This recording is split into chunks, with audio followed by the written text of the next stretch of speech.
بسم اللہ الرحمن الرحیم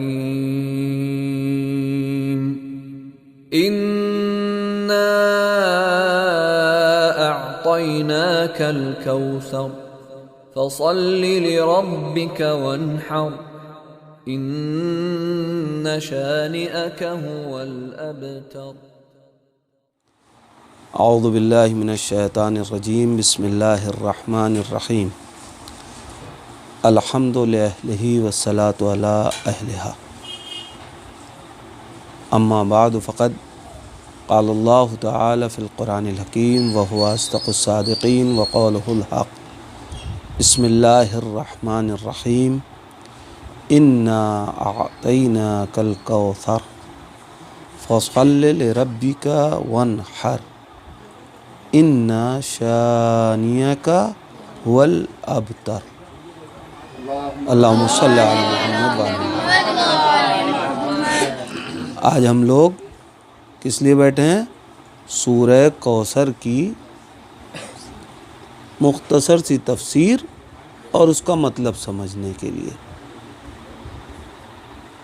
پہلے سورہ کوثر کا ایک آئینہ، یعنی ہے کیا یہ سورہ کوثر؟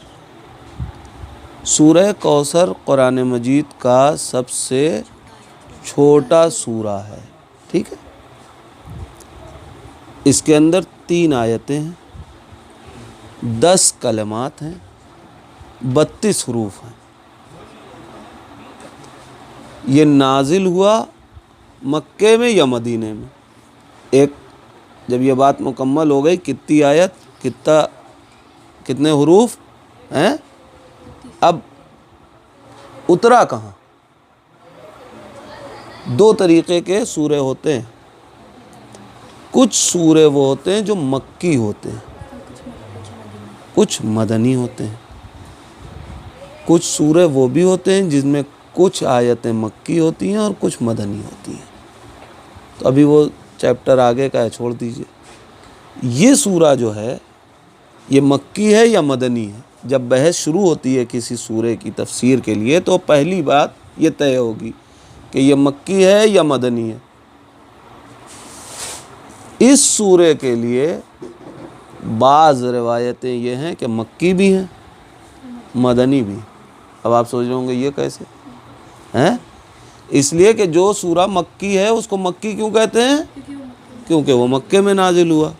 آپ کو بنارسی کیوں کہتے ہیں؟ اس لیے کہ آپ بنارس میں پیدا ہوئے ہیں۔ ہم اعظمی کیوں کہلاتے ہیں؟ ہم اعظم گڑھ کے ہیں، ہے نا؟ تو ویسے ہی وہ مکے میں نازل ہوا، تو یہ ہے مکی۔ مدینے میں نازل ہوا ہے تو مدنی ہے۔ چونکہ یہ سورہ مکے میں بھی نازل ہوا ہے اور مدینے میں بھی۔ اب جو ہمارے پاس اس وقت قرآن ہے، اس کی ترتیب کے اعتبار سے اس سورے کا نمبر آتا ہے 108۔ لیکن جب نازل ہوا ہے نا تو یہ 108واں سورہ نہیں ہے، یہ 12واں سورہ ہے نزول کے اعتبار سے۔ اب یہ پیغمبر اسلام نے جیسے جیسے حکم دیا ویسے ویسے آیتیں ترتیب دی گئی ہیں۔ تو ایک بات کیا پتہ چلی کہ یہ مکی بھی ہے اور مدنی بھی ہے، مدنی نہیں، مدنی ہے، مدنی بھی ہے۔ اس لیے کہ مکے میں بھی نازل ہوا ہے اور مدینے میں بھی۔ لیکن شان نزول اور دوسری روایات کے اعتبار سے زیادہ تر جو لوگ قبول کرتے ہیں وہ یہ کہ یہ مکی سورہ ہے۔ ہو گئی نزول کی بات۔ اب نزول میں ایک دوسری چیز ہوتی ہے، کیوں نازل ہوا یہ سورہ، جس کو ہم لوگ شان نزول کہتے ہیں۔ کیا کہتے ہیں؟ شاباش۔ تو یہ شان نزول یہ کیا ہے؟ یعنی نازل ہونے کی علت کیا تھی، اس کا سبب کیا تھا، اس کا ریزن کیا تھا، ٹھیک؟ اس کے سلسلے میں ایک واقعہ جو اہل سنت نے بھی لکھا ہے اپنی کتابوں میں، ہماری شیعہ کتابوں میں بھی لکھا گیا۔ عاص ابن وائل ایک شخص تھا، یہ پیغمبر اسلام سے ملتا ہے مکے میں، پیغمبر اسلام سے گفتگو ہو رہی ہے. دوسرے کفار قریش وہ دیکھ رہے تھے کہ یہ رسول اللہ سے ملاقات کر رہا ہے, مل رہا ہے. جب وہ رسول سے مل چکا, پیغمبر اسلام چلے گئے, تو اب یہ آیا ان لوگوں کے پاس. تو انہوں نے پوچھا کہ ابھی تم کس سے مل رہے تھے؟ سب جانتے تھے, رسول اللہ کو سب پہچانتے تھے, مگر صرف پیغمبر کی اہانت منظور تھی, پیغمبر کا مذاق اڑانا. لہذا اس نے کہا کہ میں اس سے مل رہا تھا کہ جو ابتر ہے. ابتر ہے کیا مطلب؟ یعنی جس کی نسل منقطع ہو گئی ہے, جس کا کوئی وارث نہیں ہے. عرب میں اگر کسی کے بیٹا نہیں ہوتا تھا تو اس کو لوگ لاوارث سمجھتے تھے. اب یہ جملہ کیوں کہا گیا؟ اس لیے پیغمبر اسلام کو لوگ کہتے تھے کہ جناب خدیجہ سلام اللہ علیہا سے اللہم صلی علیہ دو بیٹے وجود میں آئے پیغمبر اسلام کے, لیکن دونوں کا انتقال ہو گیا. تو جب جناب عبداللہ کا علیہ السلام, جناب عبداللہ کا بھی انتقال ہو گیا, تو اب پیغمبر اسلام کو جو کفار تھے وہ مذاق اڑانے کے لیے یہ کہنے لگے کہ پیغمبر کا کوئی وارث نہیں ہے. یہ کیوں کہہ رہے تھے؟ یہ کہنے کا مطلب یہ تھا کہ اب پیغمبر چند دن ہیں جو باتیں کہہ رہے ہیں, اپنی رسالت, دین کے پیغام, یہ ساری چیزیں جیسے ہی پیغمبر دنیا سے اٹھیں گے, کوئی وارث تو ہے ہی نہیں, تو پھر قرآن بھی مٹ جائے گا, ان کی باتیں بھی ختم ہو جائیں گی. ہیں اب پیغمبر کو تکلیف ہوتی تھی, اس لیے نہیں کہ ان کو لاوارث کہا جا رہا تھا, اس لیے کہ نبی جو ہے وہ امت سے بہت پیار کرنے والا, رحمت للعالمین بن کے آیا. اس لیے پیغمبر کو تکلیف یہ ہوتی تھی کہ پروردگار, قرآن سب سے آخری کتاب ہے نا, اب اس کے بعد تو کوئی کتاب آئے گی نہیں, نبی آخری رسول ہیں, ان کے بعد کوئی رسول نہیں آئے گا. اے پروردگار, اگر میرا کوئی وارث نہیں ہوگا جو ان تمام چیزوں کی حفاظت کرے تو ان کی ہدایت کا کیا ہوگا؟ یہ تو گمراہ ہو جائیں گے, یہ تو قرآن کو بدل دیں گے جیسے دوسری پچھلی کتابوں کو بدل دیا, جیسے پچھلی شریعت ختم کر دی ویسے اس کو بھی ختم کر دیں گے. تو پیغمبر اسلام کو اب خداوند عالم نے دل کو تسکین دینے کے لیے اب خطاب کیا, بسم اللہ الرحمن الرحیم, انا اعطیناک الکوثر. اے میرے پیغمبر, ہم نے آپ کو کوثر عطا کیا. ابھی پہلے ترجمے کی حد تک, انا بے شک, اعطیناک ہم نے آپ کو عطا کیا. کیا عطا کیا؟ الکوثر, کوثر عطا کیا. فصل لربک, تو اب آپ کیا کیجئے, اپنے پروردگار کی عبادت کیجئے. لربک وانحر, اور کیا کیجئے؟ دو کام, ایک تو اپنے پروردگار کی عبادت کیجئے, دوسرے قربانی دیجئے. انا بے شک, شان اکا آپ کا دشمن, هو الابتر وہی منقطع نسل ہے, یعنی اس کی نسل نہیں ہوگی, اس کا وارث نہیں ہوگا. کیا ہوا؟ نبی کو جو لوگ لاوارث کہہ رہے تھے, اللہ نے پیغمبر کو خطاب کر کے بتایا آپ پریشان نہ ہوں, آپ کا دین محفوظ رہے گا, آپ کی آیتیں محفوظ رہیں گی, آپ کا قرآن محفوظ رہے گا, آپ کی باتیں محفوظ رہیں گی, آپ کی سیرت محفوظ رہے گی. جو آپ کے دشمن ہیں ان کا کوئی نام لینے والا نہیں ہوگا۔ یہ بالکل آسان سا تینوں آیتوں کا ترجمے کی حد تک۔ اچھا، اب کوئی ترجمہ ہمیں بتا پائے گا؟ بسم اللہ الرحمن الرحیم، انا اعطیناک، ہاں کیا مطلب؟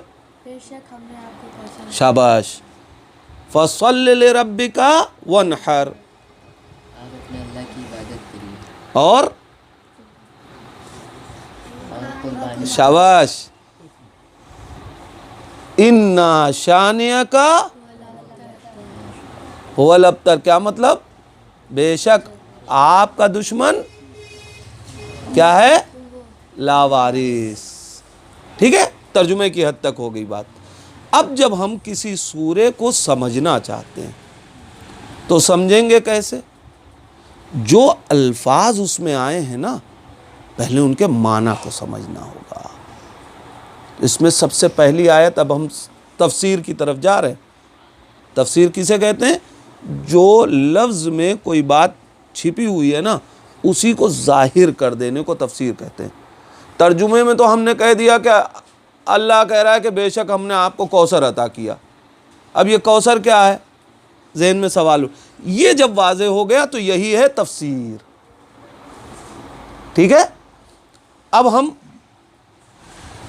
اس پہلی آیت میں انا اعطیناک الکوثر، اے میرے پیغمبر ہم نے آپ کو کوثر عطا کیا، اس میں کس بات کو نہیں سمجھ پا رہے؟ آتینا سمجھ میں آ رہا ہے، انا سمجھ میں آ رہا ہے، کاف کی ضمیر یہ بھی بات سمجھ میں آ رہی ہے کہ جب کسی کو خطاب کیا جاتا ہے تو اس کے لیے جو سب سے سخت لفظ ہے ظاہراً، جس کے کئی معنی نکل رہے ہیں، وہ کیا ہے؟ کوثر۔ اب یہ سمجھیں ہم کہ یہ کوثر کیا ہے۔ ٹھیک ہے، اگر کوثر سمجھ میں آ جائے گا تو ہم کو پہلی آیت بالکل کلیئر ہمارے لیے۔ اب کوثر کیا ہے؟ اس کے لیے 20 معنی تک ذکر کیے گئے ہیں۔ ٹھیک ہے، لیکن جو معنی سب نے ذکر کیا وہ 2 معنی ہیں۔ پہلا معنی کیا ہے جس کو ہمیں اور آپ کو اپنے ذہن میں بیٹھانا ہے؟ کوثر سے مراد خیر کثیر۔ خیر کثیر کیا مطلب؟ وہ نیکی کہ جس کی کوئی انتہا نہیں ہے، اتنی زیادہ وہ خیر، وہ نیکی اتنی زیادہ ہو کہ جس کو کوئی محدود نہیں کر سکتا، کسی حد بندی نہیں کر سکتے، خیر کثیر۔ اب یہ معنی ذہن میں ہمیشہ رہے، ٹھیک ہے۔ دوسرا معنی لاسٹ میں بتائیں گے، ابھی اس سے پہلے اور معنی سن لیجئے۔ اب جو خیر کثیر کے علاوہ معنی کیا گیا اس میں نبوت، اے پیغمبر ہم نے آپ کو، اچھا تفسیر کی ایک پہچان یہ بھی ہے آسان سی کہ اس لفظ کو ہٹا کے وہاں وہ معنی رکھ دیا جائے اور آیت کا مطلب سمجھنے میں خلل پیدا نہ ہو۔ سمجھ گئے؟ کوئی پرابلم نہ ہو۔ آپ نے الکوثر ہٹا دیا، آپ نے کہا اے میرے پیغمبر ہم نے آپ کو خیر کثیر عطا کیا، تو اب آپ کو آسان ہو گیا ہے نا۔ کوثر تو کئی چیزیں تھیں، خیر کثیر سے آپ کو سمجھ میں آ گیا۔ دوسرے لوگوں نے کہا نہیں صاحب، صرف خیر کثیر نہیں ہے بلکہ اس سے مراد نبوت ہے، اے پیغمبر ہم نے آپ کو نبوت عطا کی۔ کسی نے کہا نہیں صاحب اس سے مراد قرآن ہے، ہم نے آپ کو قرآن دیا ہے۔ کسی نے کہا نہیں صرف قرآن یا یہ معنی نہیں، اس کا ایک معنی یہ ہے کہ ہم نے آپ کو ڈھیر سارے اصحاب دیے، جتنے اور کسی نبی کو صحابی نہیں دیے ہم نے آپ کو دیے۔ 20 معنی کہاں تک آپ ذہن میں محفوظ رکھیں گے؟ لیکن ایک معنی اور ہے جو بہت مشہور ہے، وہ ہے ہم نے آپ کو نہر عطا کی۔ وہ نہر کون سی؟ کہ جو جنت میں جاری ہے، یہ ہمارے اور آپ کے چھٹے امام حضرت امام جعفر صادق علیہ السلام، ان سے بھی یہ روایت موجود ہے ہماری بھی کتابوں میں، اور اہل سنت حضرات نے بھی اس کو لکھا ہے۔ کیا کہ امام نے فرمایا کہ جب پیغمبر اسلام پہ یہ سورہ نازل ہوا اور نبی منبر پہ گئے اور جا کے اس سورے کی تلاوت کی تو اصحاب نے پوچھا یا رسول اللہ، جیسے ہم اور آپ پریشان تھے ابھی کہ کوثر کیا ہے، ویسے وہ بھی پریشان ہوئے، یا رسول اللہ یہ کوثر کیا ہے؟ تو پیغمبر اسلام نے کہا کہ اس سے مراد ایک نہر ہے جو اللہ نے آسمان پہ جاری کی ہے، کہ جو ہماری اور اس کے بعد مولا کائنات کے پہلو پہ ہاتھ رکھے کا یا علی تمہاری ہوگی اور تمہارے چاہنے والوں کی ہوگی۔ اللہم صلی علی محمد وعلی۔ اور اسی لیے اس سورے کی تلاوت کے ثواب میں بھی پیغمبر اسلام نے فرمایا ہے کہ جو اپنی مستحب اور واجب نمازوں میں اس سورے کی تلاوت کرے گا اس کو اللہ محشر کے دن اس کوثر کے جام سے سیراب کرے گا۔ اور صرف یہی نہیں بلکہ جتنے قیامت تک آنے والے تمام لوگوں نے قربانیاں کی ہوں گی ہر ایک کی قربانی کا ثواب اس کے نام عمل میں منتقل کیا جائے گا۔ تو ایک معنی کوثر کا کیا ہے؟ نہر۔ ایک معنی اور نہیں میں بتا رہا ہوں، نیکی نہیں، بہت زیادہ جہاں نیکی ہو، خیر کثیر، ٹھیک ہے۔ ایک معنی اور جو سب نے نہیں لکھا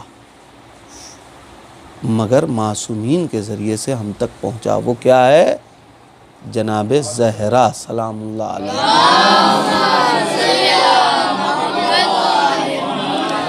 الکوثر سے مراد ذات جناب سیدہ ہے کہ آپ کو، اور اب علماء نے اس تمام معنی کو اس خیر کثیر کی طرف پلٹایا ہے کہ اگر آپ یوں دیکھیے تو اس لفظ خیر کثیر میں یہ سارے معنی پوشیدہ ہو جائیں گے۔ اس لیے خیر کثیر تو نبوت، ایسی نبوت کسی کو نہیں ملی، قیامت تک کسی کی نبوت کا اذان میں اعلان نہیں ہوگا، صرف پیغمبر کی نبوت کا اعلان ہوگا، ٹھیک۔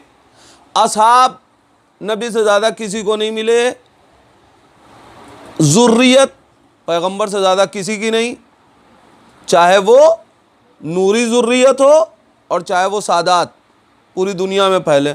جتنا سادات کو قتل کیا گیا کسی اور کو قتل نہیں کیا گیا، مگر اس کے باوجود آج تک ہیں۔ کیوں ہیں؟ اس لیے کہ اللہ نے کہا ہے کہ ہم نے کثیر دیا ہے، خیر کثیر، اس کی کوئی حد بندی ہے ہی نہیں، تو تم کیسے محدود کر سکتے ہو؟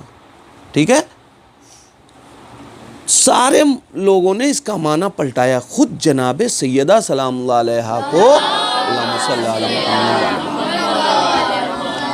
خیر کثیر کی طرف پلٹایا گیا ہے کہ ان سے جتنی خیر اور نیکی ہے اس کو کوئی شمار نہیں کر سکتا، کوئی اس کو محدود نہیں کر سکتا۔ تو مگر مصداق کامل اس کا جناب سیدہ کی ذات ہے، باقی اور تمام چیزیں ہیں روایتوں کے سہارے سے، لیکن جناب سیدہ اس کی مصداق اتم ہیں، مصداق کامل ہیں۔ بسم اللہ الرحمن الرحیم، انا اعطیناک الکوثر، ہیں ہم نے آپ کو کوثر عطا کیا۔ پہلی آیت ختم، دوسری آیت شروع ہو رہی ہے، فصل لربک وانحر، اب آپ اپنے پروردگار کی عبادت کریں، فصل، ٹھیک ہے۔ صلی کیا ہے؟ یہ نماز، سب نے یہ لکھا کہ اس سے مراد نماز ہے۔ کیوں نماز ہے؟ بہت سی عبادتیں، لیکن صلات جو ہے اس کے لغوی معنی تو دعا اور استغفار کے ہیں، لیکن جو معنی اس کو دیے گئے ہیں وہ اس کیفیت عبادت کو جسے ہم نماز کہتے ہیں. تو فصلی لربک، اپنے پروردگار کے لیے عبادت کریں، وانحر، اور اپنے پروردگار کے لیے قربانی کریں. اس آیت میں جو زمانہ جاہلیت میں کام ہو رہا تھا اس سے روکا ہے نبی نے، نبی کے ذریعے سے پیغام دے کے اس سے روکا گیا. وہ کیا تھا؟ لوگ سجدہ کس کو کرتے تھے؟ بتوں کو. ایسے ایسے بت بناتے تھے کہ سوجی کے حلوے سے بناتے تھے، اور جب بھوک لگتی تھی تو کھا جاتے تھے. ٹھیک ہے؟ تو بت بناتے تھے، اس کے آگے سجدہ کرتے تھے، اور انہی بتوں کے آگے قربانیاں کرتے تھے. تو اللہ نے اس غلط کام کو بند کرتے ہوئے نبی کو اس طریقے سے حکم بھی دے دیا، اور نبی کے ذریعے ہم سب کو پیغام دے دیا کیا؟ فصلی لربک، اپنے پروردگار کے لیے قربانی کرو، اپنے پروردگار کے لیے عبادت کرو، دوسرے کے لیے نہیں کرنا. اب یہاں جو لفظ رب رکھا ہے نا، یہ بہت ظاہر قرآن کی لفظ ہے، فصاحت اور بلاغت ہوتی ہے قرآن میں نا، یعنی کوئی لفظ بیجا نہیں ہوتی، جو لفظ جہاں رکھی گئی ہے بالکل پرفیکٹ ہے، کوئی ہٹا نہیں سکتا، کوئی بدل نہیں سکتا. ٹھیک ہے؟ تو اب اللہ نے جب یہاں لفظ لربک، اپنے پروردگار کے لیے، کیوں کہا اللہ نے یہ؟ اللہ بھی تو کہہ سکتا تھا کہ اللہ کے لیے کرو، ہیں دوسری کوئی لفظ. لیکن جانتے ہیں چونکہ خالق کے لیے اور رازق کے لیے یہ لفظیں اس لیے نہیں رکھی. رازق کب ہے؟ جب رزق دے رہا ہے. خالق کب ہے؟ جب پیدا کر رہا ہے. رب کا کام کیا ہے؟ پالنے والے کو کہتے ہیں نا رب. تو پالنے والا ہمیشگی اس کے اندر پائی جاتی ہے. آپ کو خدا محفوظ رکھے، آپ کے والدین کو، وہ آپ کو پال رہے ہیں. پال رہے ہیں کا کیا مطلب؟ یعنی ہر لمحہ آپ کی ضرورتوں کو جو پورا کر رہا ہے. یہ ماں باپ ہے نا، یہ ان کو یہ پالتے ہیں کہ نہیں؟ تو جیسے یہ پالتے ہیں تو آپ کو کپڑے کی ضرورت ہوئی تو کپڑا، کھانے کی ضرورت ہوئی کھانا ہے. تو اب آپ سے کہا جائے کہ جو آپ کو پال رہا ہے اس کی عزت کیجیے. اس کا مطلب یعنی ایسا نہیں ہے کہ اس نے پیدا کر کے چھوڑ دیا ہے، اب اس کی کوئی ذمہ داری نہیں ہے. وہ ذمہ داری لیے ہے، سب کچھ آپ کو دے رہا ہے. تو اب یہاں لفظ رب جو پروردگار نے رکھا، خیر کثیر جس نے دیا ہے وہ کون ہے؟ وہ تمہارا رب ہے. دے کے چھوڑ نہیں دیا، اس میں استمرار ہے. یعنی صرف ابھی کی بات نہیں ہے کہ جو دے دیا، قیامت تک اور قیامت کے بعد تک وہ رب ہے تمہارا. تو اب تم اس سے اس کی عبادت کرو جو رب ہے، جو تمہیں ہر وقت تمہاری ضرورت کو پورا کر رہا ہے. کیسے ضرورت کو پورا کر رہا ہے؟ یہ سانس جو ہمیں وہ دے رہا ہے، وہی تو دے رہا ہے نا. یا یہ ہوا دے رہی ہے؟ اس کو بھی تو اسی نے پیدا کیا. تو یہ جو ہم سانس لے رہے ہیں، یہ سانس اس کی دی ہوئی. یہ سانس ہماری کتنی بڑی ضرورت ہے. تھوڑی سی کم ہو جائے یا تھوڑی سی زیادہ ہو جائے کسی کی، ہاتھ پیر آنکھ کان سب موجود ہے مگر کوئی کام نہیں آتا اس وقت. اب وہ کچھ نہیں، بس صرف سانس ہی کے اوپر سارا، چاہے زیادہ ہو جائے پھولنے لگے اور چاہے کم ہو جائے آکسیجن، دونوں میں دعائیں ہونے لگتی ہیں پھر، ہے نا. تو اس کا ایک ضرورت صرف اللہ کی ہے تو وہ تمہارا رب ہے، اس کی عبادت کرو، اس کے لیے قربانی دو. ٹھیک ہے. اب اس آیت میں اور کون سا لفظ ہے؟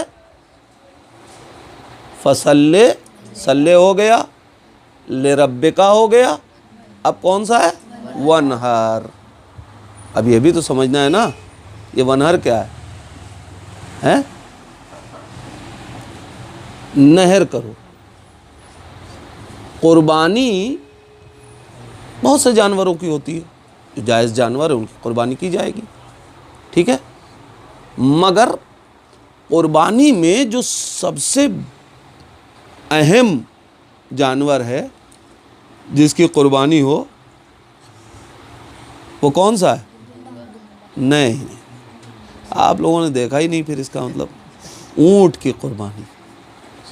اونٹ جب قربان ہوتا ہے، پہلے اب بنارس میں بھی ہوتا تھا کئی جگہوں پہ، ایک بھیڑ لگتی تھی اس کو دیکھنے کے لیے کہ کیسے قربانی ہو رہی ہے.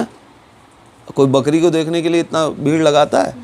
دمبے کو دیکھنے کے لیے بھیڑ لگاتا ہے؟ وہ تو وہ ہوتی رہتی ہے، لوگ کرتے رہتے ہیں. یہ سب کر نہیں سکتے، اس میں زیادہ پیسہ لگتا ہے. یہ کرنے کے لیے پہلے اللہ کے لیے اتنا ایثار انسان پیدا کرے. تو نہر والی جو قربانی ہے وہ اونٹ کی ہے. اللہ نے سب سے بڑی والی قربانی کی بات کی. اس کا مطلب یہ نہیں ہے کہ دوسری قربانیاں نہیں ہیں، قربانیاں ہیں، مگر شاید اس لیے پروردگار نے ونہر رکھا کہ جو سب سے بڑی قربانی ہے وہ ہماری بارگاہ میں اپنے پروردگار کے لیے پیش کرو. ورنہ قربانی اللہ میاں کو نہ تو بکرے سے کوئی مطلب ہے اور نہ اس سے بڑے کسی جانور سے. اللہ کو کس چیز سے مطلب ہے؟ وہ جو آپ قربتاً اللہ چھری چلاتے ہیں، یہ تقرب، خدا سے قریب ہونا. قربانی جو ہے وہ اللہ سے قریب کرتی ہے. تو بڑی والی قربانی یعنی جہاں انسان جتنا ایثار کرے گا اتنی بڑی قربانی کرے گا، اور جتنی بڑی قربانی ہوگی پھر اس کا مطلب اتنا زیادہ اپنے پروردگار سے قریب ہوگا. تو اب یہ تو ایک شاید ہمارے اور آپ کے لیے اللہ نے نمونے کے طور پہ رکھا ہے، ورنہ وہ بڑی والی قربانی بھی، اب بڑی قربانی چاہیے تو اگر کسی وقت دین اور آپ کا اسٹیٹس یہ ٹکرا رہا ہے تو وہاں اللہ کہہ رہا ہے کہ قربانی دو. اگر ہم اس چکر میں رہ گئے ارے نہیں میں کیا کریں، اب ہمارے دوست احباب سب چھوٹ جائیں گے، ہم کو تو جو چیز شریعت نے منع کی ہے وہ کرنی ہی پڑے گی.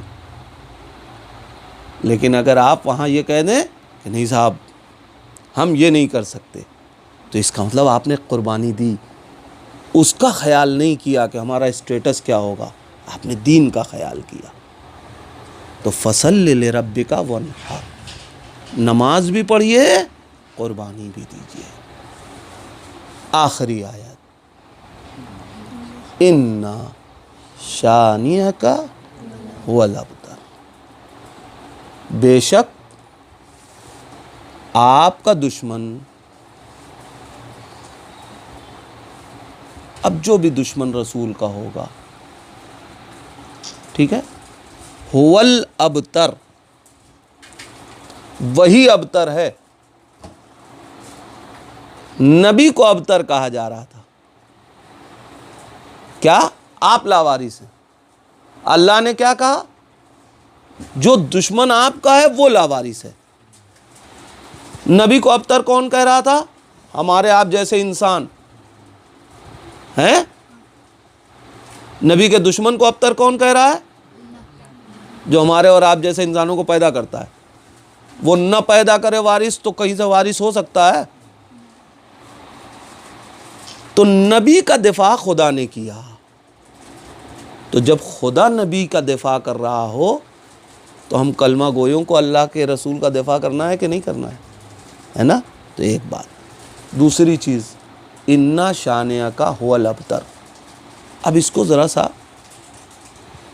پریکٹیکل طور پہ، ظاہری طور پہ دیکھیے کہ یہ آیت ہمیں سامنے سے دکھ رہی ہے کہ نہیں ہے، کہ نہیں ایسا دنیا میں اللہ نے کہا تو ہے، اس کا کوئی وعدہ جھوٹا ہوتا ہے؟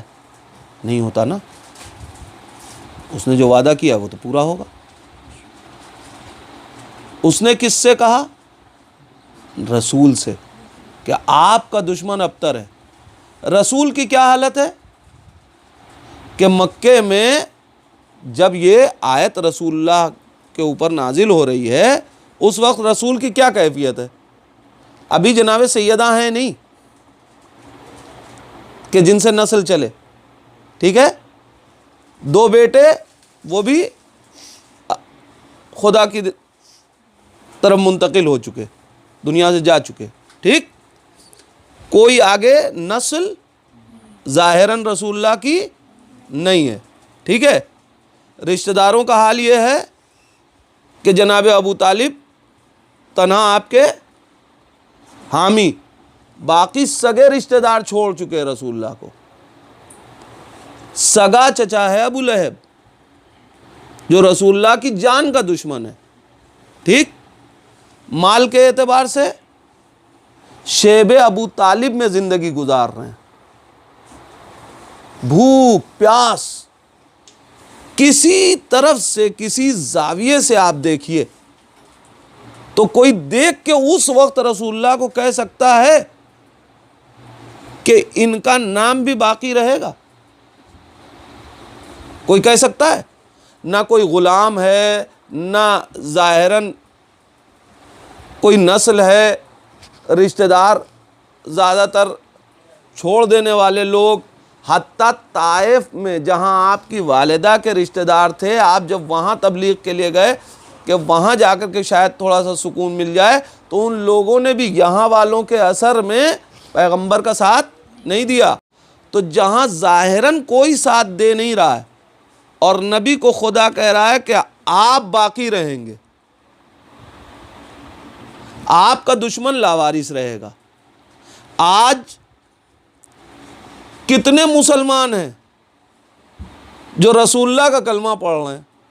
کلمہ چھوڑ دیجئے، رسول اللہ نے مسواک کیا تو کر رہے ہیں اس لیے کہ مستحب، رسول کی سنت ہے۔ رسول اللہ نے آنکھوں میں سرما لگایا، لگا رہے ہیں، رسول اللہ کی سنت ہے۔ رسول اسلام کے ایک چھوٹے چھوٹے عمل کو فالو کیا جا رہا ہے۔ تو خدا نے رسول سے وعدہ کیا تھا نا کہ تم باقی رہو گے، ہم نے تمہیں خیر کثیر عطا کیا ہے، یعنی تمہارے ایک چھوٹے چھوٹے عمل کو بھی زندہ رکھا جائے گا۔ 1400 صدیاں گزر گئیں، 1400 برس کچھ ہوتے ہیں، 1400 برس پہلے کے شخص کا نام ہی نہیں، اس کی سیرت تک ہمیں یاد ہے۔ ہمارے 4تھی 5ویں پیڑھی کے ہمیں نام یاد نہیں رہتے، جبکہ ہم وارث ہیں۔ رسول اللہ 1400 برس پہلے خدا نے وعدہ کیا ہے کہ ہم باقی رکھیں گے، ہیں، ٹھیک ہے۔ دوسری طرف دیکھیے، جن لوگوں کا ہے کہ تمہارا دشمن ابتر، ان کے پاس غلاموں کی بھرمار، اولاد موجود، بیوی بچے رشتہ دار لوگ، حوالی موالی، کھانا پینا، دربار، سب کچھ۔ آج کوئی بولہبی اپنے کو لکھتا ہے؟ کوئی لکھتا ہے؟ ہاشمی لکھا جاتا ہے، علوی لکھا جاتا ہے، حسنی لکھا جاتا ہے، حسینی لکھا جاتا ہے، رضوی لکھا جاتا ہے۔ اللہ نے وعدہ کیا تھا نا، کیا کہا تھا؟ تمہارا دشمن لاوارث رہے گا۔ لاوارث کون ہوتا ہے؟ ارے جو لاوارث رہتا ہے اس کا ذکر نہیں ہوتا۔ آج رسول اللہ کا تذکرہ بتا رہا ہے کہ اللہ کا وعدہ اپنی جگہ محقق ہے، ٹھیک ہے۔ اب کوئی سوال؟ آیت سورہ مکمل ہو گیا نا. انا اعطینا کل کوثر، کیا مطلب؟ ہاں، کوثر کے سب سے کامل مصداق کا نام، یعنی سب سے اچھا معنی اس کا کیا؟ جناب زہرا سلام اللہ علیہ. اللہم صلی علی محمد و آل محمد. جناب سیدہ کی ذات، کوثر سے سب سے اہم معنی جناب سیدہ کی ذات. فصل لربک وانحر، کیا مطلب؟ اپنے رب کی عبادت کرو. ہاں، رب کیوں کہا ہے بیٹا؟ پال رہا ہے، اس کا کرم ہر وقت ہمارے شامل حال ہے. ان شانئک هو الابتر، جو دشمن ہے رسول کا وہ ابتر ہے. قرآن مجید میں یہ سورہ، اسی طریقے سے سورہ والضحیٰ، سورہ علم نشرح، یہ ذاتاً پیغمبر اسلام سے خطاب ہے. اور ان تینوں سورے میں جو چیز تینوں جگہ پائی جاتی ہے وہ یہ ہے کہ پیغمبر اسلام کی تسکین قلب کا سبب بنا ہے یہ سورہ. پروردگار ہم سب کو توفیق عطا کرے، ہم اسی طریقے سے ان سوروں کو سمجھیں اور سمجھنے کے بعد جب نماز میں پڑھیں تو مفہوم اور مطالب کے ساتھ اس کو پڑھیں تاکہ ہمیں لطف آئے. اور نماز میں توجہ کا ایک سبب یہ بھی بنتا ہے کہ آپ جو پڑھیے اس کا مطلب اگر آپ کو معلوم ہو تو آپ اور توجہ نماز میں آپ کی بڑھے گی. پروردگار ہم کو اتنی توفیق عطا کر کہ ہماری نمازیں قبول ہو جائیں، ہماری تلاوتیں قبول ہو جائیں. ہم سب کو پروردگار نور قرآن سے منور فرما، جو وارث قرآن ہے اس کے ظہور میں تعجیل فرما. اللہم عجل فی فرج مولانا صاحب العصر والزمان. صلوات.